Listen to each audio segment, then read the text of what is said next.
আছে ডাল ভাত সবজি ভর্তা মুরগি এক পিস, ডাল ভাত আনলিমিটেড, এই প্যাকেজে 160। আর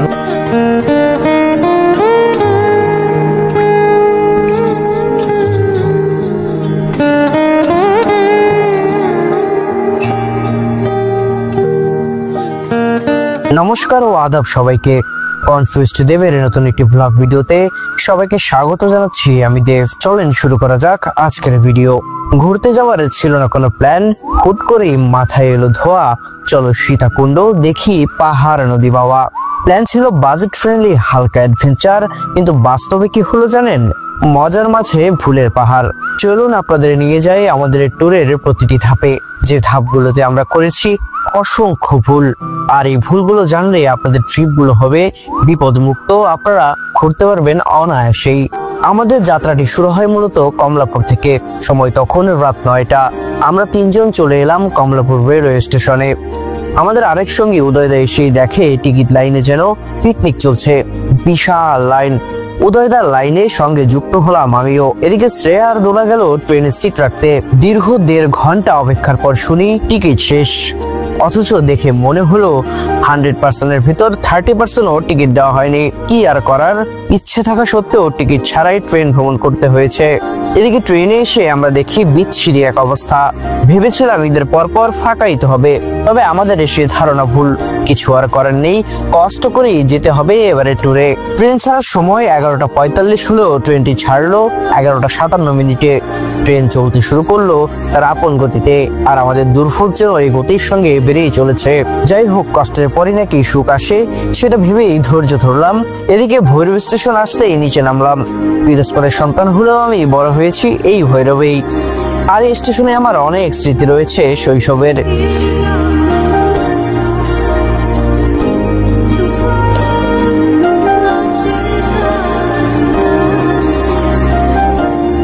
ভৈরব স্টেশনের পর বহু স্টেশন পার করে আমরা সীতাকুণ্ডের অনেকটাই কাছে। রাতের আধার পেরিয়ে ইতিমধ্যেই ভোরের আলো উকি দিচ্ছে, আর এই আলোতে সারা রাতের কষ্ট অনেকটাই দূর হয়ে গেল। ভোরবেলার এমন মিষ্টি আলো চোখে পড়তেই অন্যরকম এক ভালো লাগা কাজ করলো। মনে হচ্ছিল এমন মিষ্টি এক ভোর কতদিন দেখা হয় না।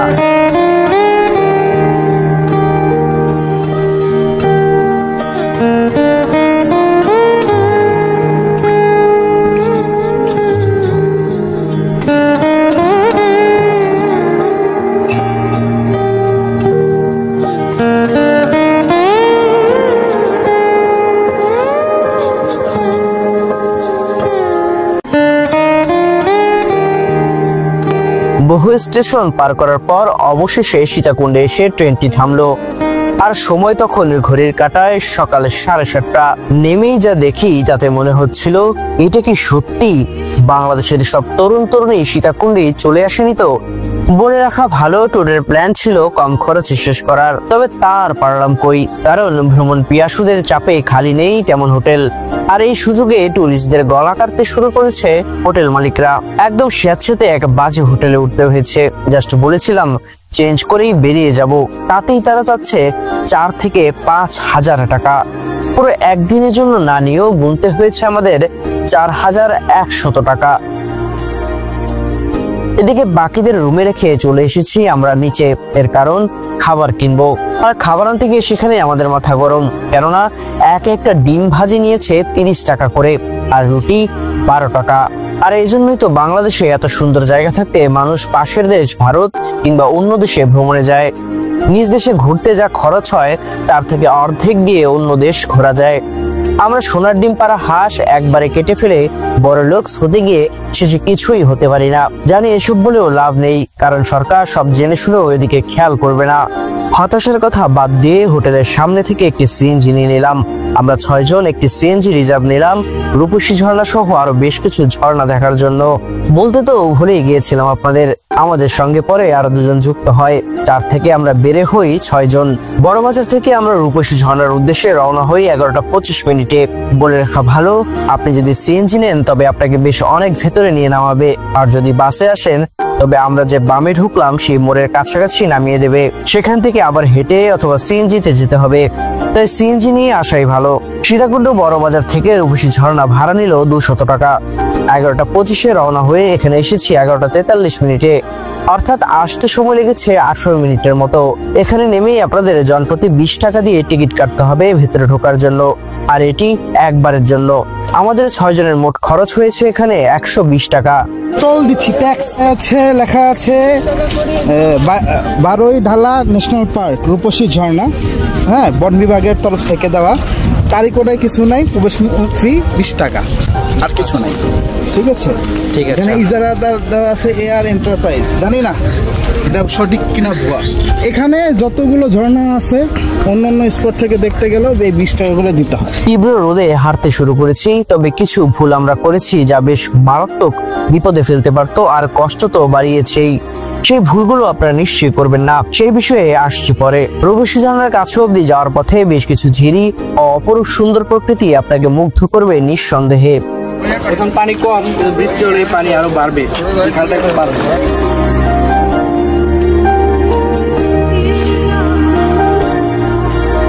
বেশ অনেকটা সময় হেঁটে আপনি যখন পৌঁছাবেন তখন সব কষ্ট যেন ঝর্ণার জলে মিশে যাবে একেবারেই। বৃষ্টি না হওয়াতে ঝর্ণার সেই স্রোতধারা না থাকলেও বেশ ভালোই লাগছিল, আর স্রোতধারা থাকলে ভালো লাগা নিঃসন্দেহে বেড়ে যেত। যাই হোক, সেখানে যেই জলে কিছুটা মুহূর্ত কাটালাম, এরপর উপরে ওঠার জন্য প্রস্তুতি নিলাম। আর উপরে উঠতেই পাশেই দড়ি দেওয়া আছে, সেই দড়ি ধরে উঠতে পারবেন, কিন্তু বৃষ্টি হলেই পথ মৃত্যুর পথের মতো হয়ে উঠতে পারে। এই পথের চেয়ে ঝর্ণাকে সব পাথর দিয়ে যাওয়া অনেকটাই সেফ বলেই শুনেছি। তবে ওই যে বলেছিলাম আগে, মারাত্মক ভুল করেছি, তাই আমরা সেদিক থেকে যেতে পারিনি। কষ্ট করে উপরে যেয়ে যেন মুগ্ধতা আরো বেড়ে গেল। বেশ এনজয় করে ছবি তুলে ভাবছিলাম আরো 4টা ঝর্ণা দেখবো, যা এর আরো ভেতরে। কিন্তু হঠাৎ শুনলাম আমাদের দুজন তারা নিচে নেমে গেছে। তাই প্রবল ইচ্ছা থাকা সত্ত্বেও কষ্ট নিয়ে আবারও নিচে নেমে গেলাম। এবার বের হবার পালা। বের হয়ে আমরা সেই টিকিট কাটার স্থানে আসলাম। এবার শোনাবো মারাত্মক সেই ভুলের কথা, আর আপনাদের কি করা উচিত সেই কথাও জানাবো। এখানে খাবার অর্ডার করে যেতে হয় ভেতরে ঢোকার সময়ই, সেটি আমরা করিনি। সেই সঙ্গে পথে চলার জন্য পায়ে ফুটবল খেলার অ্যাঙ্কলেট পরতে হয়, যা আমরা কিনিনি। এটা ছিল মারাত্মক ভুল। এটার জন্য জীবন চলে যেতে পারতো পিছলিয়ে পড়ে। তবে যদি এইসব জায়গায় চলার মতো জুতো আপনি কিনেন, তবে এটা নিতে হবে না। এদিকে আমরা খাবার অর্ডার আগে না দিয়েও কপাল ভালোর জন্য খাবার পেয়েছি, কারণ যারা অর্ডার দিয়েছিল তারা আসতে দেরি করছে, আর সেই খাবারই আমাদেরকে দিয়েছে।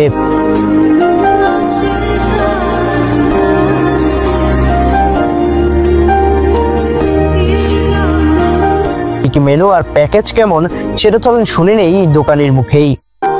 সুবিধা, এখানে ব্যাগ জুতা সব রাখতে পারবেন। এটা হোটেল স্বাগতম রূপসী ঝর্ণা। এখানে আমাদের এখানে বিভিন্ন রকমের খাবার পাওয়া যায়। প্রথম মেনুতে ডাল ভাত সবজি ভর্তা, মুরগি 1 পিস, ডাল ভাত আনলিমিটেড, এই প্যাকেজে 160, আর হচ্ছে যে দেশি 2 পিস ডাল ভাত সবজি, ওগুলো থাকছে সাথে 2 পিস দেশি মুরগি, ওটা 250 প্যাকেজ, আর ডিম, অন্যান্য সরঞ্জামের যে ভর্তাগুলো, খাবারের আইটেম, ওগুলো সব আছে। আজকে তো আমরা পাই নাই, আজকে কেন নাই? আজকে ঈদের কারণে একটু ঝামেলা চলতেছে, এই জন্য মানে পাচ্ছি না। মাছ টাছ পাওয়া যায় না? পাওয়া যায়, মাছ পাওয়া যায়। এখন ঈদের কারণে একটু ঝামেলা, মার্কেটে মাছ টাছ একটু কম পাইতেছি, এই জন্য সব পাওয়া যায়। খাবারের কথা যদি বলি, খুব বাজে টেস্ট, খুবই বাজে। আমার মনে হয় এখানে না খেয়ে বাইরে বের হয়ে অন্য কোথাও খাওয়া ভালো। এখানের পর্ব শেষ করে আমরা বের হলাম এবার গুলিয়াখালী সি বিচের উদ্দেশ্যে। সময় তখন 3টা 23। ভাড়া নিয়েছে সিএনজিতে 400 টাকা। সময় লেগেছে 15 থেকে 20 মিনিটের মতো। যাত্রাপথে বেশ অনেকটা পথ ভাঙা রাস্তা পড়বে, যা খুবই বিরক্তিকর। 3 থেকে 4 বছর আগে এসেছি, তখনও ঠিক এমনটাই ছিল। এই অবস্থা থাকলে পর্যটকরা ঠিক একসময় মুখ ফিরিয়ে নেবে এই জায়গাটি থেকে।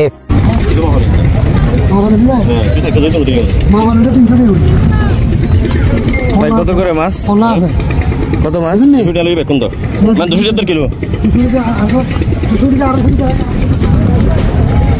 গুলিয়াখালী সি বিচে প্রায় 1 ঘন্টার মতো ছিলাম আমরা। সে সময় দুজনে একটু রোমান্টিকতা করতে চাইলো, কি হয়েছে কে জানে। চলুন দেখি কি করেছিলাম আমরা।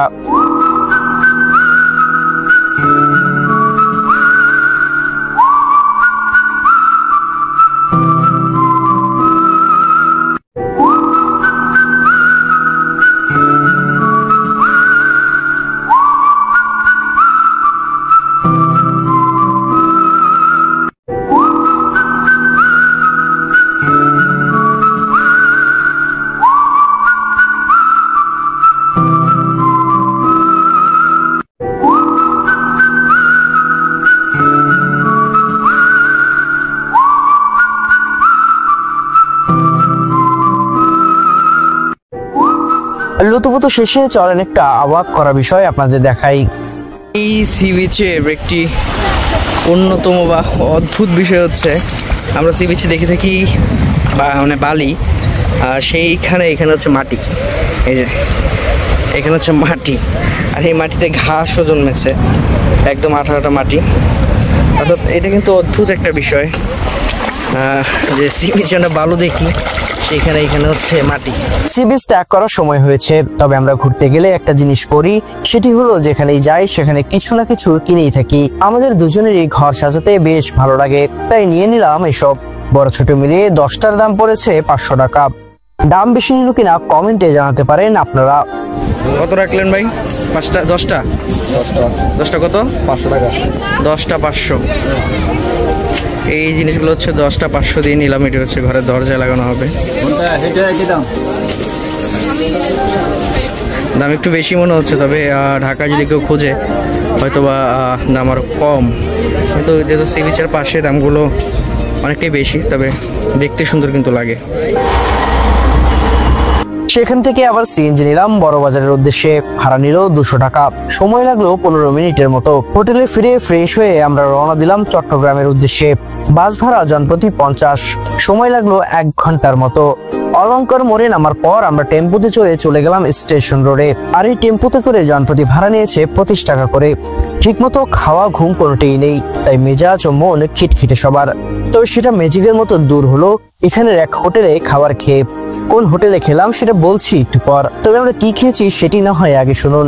আমরা নিয়েছি 2টি কোরাল মাছ, 1টি রূপচাঁদা মাছ, আলু বেগুন ও টমেটো ভর্তা, সেই সঙ্গে মজাদার ডাল। আর বাকি দুজন নিয়েছিল চিকেন ও মাটন বিরিয়ানি। চিকেন ও মাটন বিরিয়ানি বাদে বাকি সবচেয়ে এতই টেস্ট যা বলার মতো না।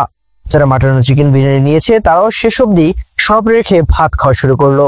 আর এখানে ডাল এতই মজা ছিল যে এক বাটি শেষ করার পর আরো এক বাটি আমরা চেয়ে নিলাম, শুধু খালি খাবো বলে। এই কদিন যা খেয়েছি এই হোটেলে খেয়ে তৃপ্তি পাচ্ছে। কোন হোটেলে খেয়েছি সেটা অবশ্যই দেখাবো, বাইরে গিয়ে তার সাইনবোর্ডটা দেখাবো, কারণ ভালো জিনিসের প্রচার করতে হয়, স্পন্সর লাগে না, সেটা হচ্ছে মনের ভিতর থেকে আসে। এখানে খাবার পর বিল আসলো 1930 টাকা। আর এই যে তৃপ্তি ভরে খাওয়া সেই হোটেলের চিত্র আপনারা দেখতে পাচ্ছেন। খাবার শেষ করে এ পর্যায়ে আমাদের ঢাকায় ফেরার বাসের অপেক্ষা। ভাড়া যদি 650 টাকা, তবে ভ্যাট সহ আমাদের পড়েছে 711 টাকা করে জনপ্রতি। কলপট্টির অপর সাইডে হানিফ বাসের কাউন্টার। বাসটি ছাড়তে ছাড়তে কিছু কথা শেয়ার করি। পরিবার নিয়ে টুরিস্ট স্পটে গেলে রাত সময়টা এড়িয়ে চলুন। যে স্পটে যাবেন সেখানে সব খুঁটিনাটি জেনে তারপর যান, নয়তো পদে পদে পড়বেন ভোগান্তিতে। আর সরকারকে বলবো আবারও দেশে ঘোরার অতিরিক্ত খরচ কমানোর ব্যবস্থা করুন, নয়তো পর্যটন শিল্প একসময় ধ্বংস হয়ে যাবে। আমাদের বাসটি রাত 11:45-এর কিছু সময় পর ছেড়ে দেয়, আর আমাদের ঢাকায় নামায় ভোর 5:30টায়। আর এভাবেই আমাদের এবারের ভ্রমণ গল্প শেষ হলো। যারা ফেসবুকে এতক্ষণ ধরে ভিডিওটি দেখেছেন অবশ্যই ফেসবুক পেজটি লাইক এবং ফলো দেবেন এবং ভিডিওটি শেয়ার করবেন। সেই সঙ্গে জানাতে পারেন কমেন্ট বক্সে আপনাদের মতামত। আর যারা ইউটিউবে দেখছেন তারাও চ্যানেলটি সাবস্ক্রাইব করবেন, সঙ্গে বেল আইকনে ক্লিক করে রাখবেন এবং মন্তব্য করে জানাতে পারেন আপনাদের যে কোনো মন্তব্য। এবারের মতো বিদায়, পরবর্তীতে দেখা হবে নতুন কোনো স্পটে ঘুরতে বেড়াতে।